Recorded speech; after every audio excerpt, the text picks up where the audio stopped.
Pasok ngayon sa selda ang tinaguriang top 8 provincial most wanted sa Nueva Ecija matapos mahuli ng elemento ng Cabanatuan City Police nitong June 3, 2024.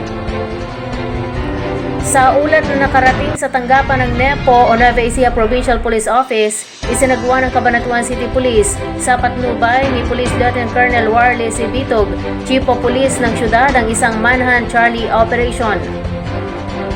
Kinilala ang akusado na si Rogelio Adriano E. Gabunton, 27 anyos na naaresto sa mismong barangay nito sa Camtinio, Cabanatuan City.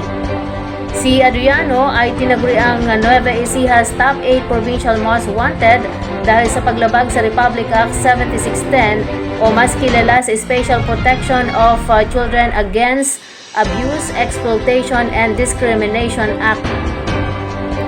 May inilaan na mga 200,000 pesos para sa kanyang pansamantalang kalayaan na kasalukuyang nasa kustudya ng Cabanatuan City PNP.